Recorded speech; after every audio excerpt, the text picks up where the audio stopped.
যখন আমার বয়স 11 কি 12 বছর ছিল, আমার কাছে টাকা ছিল না।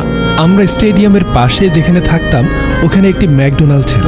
মাঝে মাঝে আমি তাদের দরজায় গিয়ে খাবার চাইতাম, এই যে আপনাদের কাছে কি অতিরিক্ত কোনো বার্গার হবে। 2-3 জন মেয়ে ছিল যারা আমাকে খেতে দিয়েছিল। আমি এই মেয়েদের আর খুঁজে পাইনি। আমি পর্তুগালের কিছু মানুষকে বলেছি তাদের খুঁজে বের করার চেষ্টা করতে।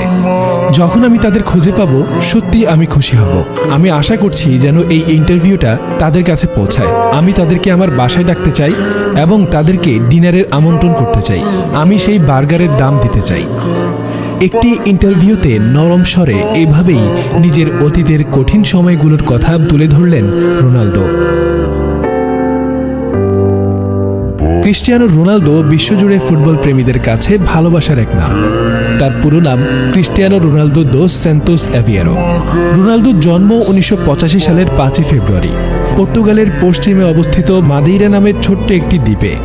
শৈশব থেকেই তার দারিদ্র্যের মাঝে বেড়ে ওঠা। 4 ভাই বোনের মধ্যে সবার ছোট রোনালদো এক রুমে সবার সাথে গাদাগাদি করে থাকতেন। তার মা ছিলেন একজন রাঁধুনি আর বাবা ছিলেন বাগানের মালিক। স্কুলে রোনালদোকে তার সহপাঠীরা তুচ্ছতাচ্ছিল্য করত, কারণ তার বাবা স্কুলে পরিচ্ছন্নতা কর্মী হিসেবেও মাঝে মধ্যে কাজ করতেন। দারিদ্র্য অপমানের দুঃখ ভুলতে শিশু রোনালদো বেছে নেন ফুটবলকে। হাতের কাছে একবার ফুটবল পেলে আর কিছু লাগতো না তার। সব কষ্ট ভুলে যেতেন। এতটাই খেলার পাগল ছিলেন যে ঘুমানোর সময়ও ফুটবল জড়িয়ে ধরে ঘুমাতেন। পড়ালেখায় একদমই মন ছিল না তার। মাত্র 10 বছর বয়সে তিনি তার এলাকা মাদেইরার একটি জনপ্রিয় ক্লাব ন্যাসিওনালে যোগ দেন। সেখানে দারুণ খেলে সবার নজরে পড়েন রোনালদো। ফলাফলস্বরূপ 12 বছর বয়সে পর্তুগালের অন্যতম শীর্ষস্থানীয় ক্লাব স্পোর্টিং লিসবনে খেলার সুযোগ পান। কিন্তু একটা সমস্যা, তাকে পাড়ি জমাতে হবে পর্তুগালের রাজধানীতে। ছোট্ট রোনালদোকে প্রথমবারের মতো বাবা মাকে ছেড়ে একা একা থাকতে হয় সেখানে। তাদের কথা মনে করে প্রতি রাতেই ফুপিয়ে ফুপিয়ে কাঁদেন তিনি। সেখানে স্কুলে বন্ধুদের মাঝে তিনি বেশ জনপ্রিয় হলেও পড়ালেখায় তার একদমই মন ছিল না। স্কুলের এই গণ্ডিবদ্ধ জীবন তার মনে টানত না। তিনি জানতেন অফিসে সারাদিন চাকরি করার জন্য তার জন্ম হয়নি। রোনালদোর কথা বলায় আঞ্চলিক টান থাকায় এই স্কুলেরই একজন শিক্ষক প্রায় তাকে নিয়ে ঠাট্টা মশকরা করত। এমনই একদিন ঠাট্টা করার সময় 14 বছর বয়সী রোনালদো রেগে চেয়ার তুলে ছুঁড়ে মারেন সেই শিক্ষকের উপর। অবশেষে স্কুল থেকে বহিষ্কার করা হয় কিশোর রোনালদোকে। তারপর তিনি আর পড়ালেখার ধারে ধারেননি। এরপর ফুটবল খেলে ভালোই সময় যাচ্ছিল, কিন্তু 15 বছর বয়সে এক কঠিন পরীক্ষায় পড়লেন রোনালদো। ডাক্তারি পরীক্ষায় তার একটি অসুখ ধরা পড়ে, রেসিং হার্ট ডিজিজ, যার মানে হচ্ছে রোনালদোর হার্টবিট স্বাভাবিকের চেয়ে অনেক বেশি থাকে। খেলাধুলা করার সময় এমনিতেই মানুষের হার্টবিট বেড়ে যায়, আর এমন অসুখ থাকলে তো খেলার কথা কল্পনাই করা যায় না। ডাক্তাররা সাফ জানিয়ে দিলেন রোনালদোর আর ফুটবল খেলা চলবে না, কারণ এর আগেও অনেক ফুটবলার এই অসুখে ভুগে খেলার মাঠেই হৃৎপিণ্ড বিকল হয়ে মৃত্যুবরণ করেছেন। কিন্তু ফুটবল ছাড়া রোনালদো বাঁচবেন কি করে? তাই রোনালদো কঠিন একটি সিদ্ধান্ত নিলেন। জীবনের ঝুঁকি নিয়ে লেজার সার্জারি অপারেশন করালেন এবং স্রষ্টার অশেষ কৃপায় সুস্থ হয়ে গেলেন। ডাক্তারদের নিষেধাজ্ঞাকে বৃদ্ধাঙ্গুলি দেখিয়ে কয়েক মাসের মধ্যেই খেলার মাঠে ফিরে এলেন রোনালদো। কঠিন পরিশ্রম আর অধ্যবসায় চলতেই থাকে। এরপর তাকে আর পেছনে ফিরে তাকাতে হয়নি।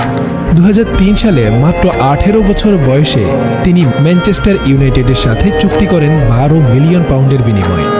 তিনি ক্লাবটির ইতিহাসে প্রথম পর্তুগিজ খেলোয়াড় ছিলেন। সেখানে তিনি দারুণ কৃতিত্বের সাথে ভূমিকা রাখেন ক্লাবের জন্য। 2008 সালে ফিফা সেরা খেলোয়াড় অ্যাওয়ার্ড পান।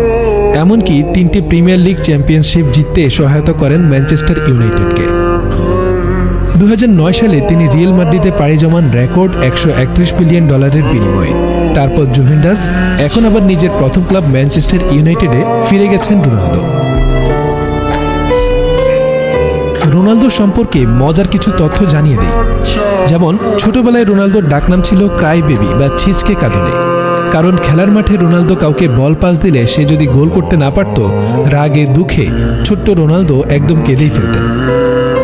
এবং রোনালদো এত বিলাসবহুল আমোদ প্রমোদের মাঝে থেকেও মদ্যপান করেন না। রোনালদোর বয়স যখন 14 বছর, তখন তার বাবা মদ্যপানে আসক্ত হয়ে পড়েন। সংসারে অশান্তি লেগেই থাকত। রোনালদোর বয়স যখন মাত্র 20 বছর তখন তিনি বাবাকে হারান। জানা যায় অতিরিক্ত মদ্যপানের কারণেই তার মৃত্যু ঘটেছিল। রোনালদো আক্ষেপ করে বলেন, তখন আমার অর্থবিত্ত কিছুই ছিল না, কিন্তু আমার বাবা ছিলেন। আজ আমার সব আছে কিন্তু পাশে বাবা নেই। সেই থেকে রোনালদো অ্যালকোহল জাতীয় পানীয় খুব অপছন্দ করেন। পৃথিবীর অনেক দেশেরই হাসপাতালের নিয়ম হচ্ছে শরীরে ট্যাটু বা উল্কি আঁকা 3 থেকে 6 মাস পর্যন্ত রক্তদান করা যাবে না, কারণ এতে জীবাণু সংক্রমণের ঝুঁকি থাকে। এই জন্য রোনালদোর শরীরে অন্য খেলোয়াড়দের মতো কোনো ট্যাটু বা উল্কি নেই, কারণ তিনি নিয়মিতই রক্তদান করে থাকেন। ক্রিস্টিয়ানো রোনালদো যত টাকার মালিকই হন না কেন, নিজের অতীত তিনি কখনোই ভুলেননি। নানা ইন্টারভিউতে অকপটে নিজের অতীতের দুর্দশার বিষয়ে খোলাখুলি বলে থাকেন। আসলে সত্যিকারের লিজেন্ডরা কখনো অতীত ভুলে যায় না। শেষ করছি রোনালদোর একটি উক্তি দিয়ে, talent without working hard is nothing. আমরা অনেকেই মনে করি রোনালদোর মতো খেলোয়াড়রা জন্মগতভাবেই প্রতিভাবান, কিন্তু আমরা ভুলে যাই সফল হওয়ার পেছনে কতটা পরিশ্রম, কতটা আত্মত্যাগ স্বীকার করে চলেন তিনি প্রতিদিন। ভক্তদের কাছে তার অনুরোধ, শুধু তার খেলার ভক্তই যেন তারা না হয়, তার পরিশ্রম, অধ্যবসায়, ব্যায়াম, নিয়মানুবর্তিতা থেকে যেন শিক্ষা নেয় এবং নিজেদের জীবনে প্রয়োগ করে। I never saw the video.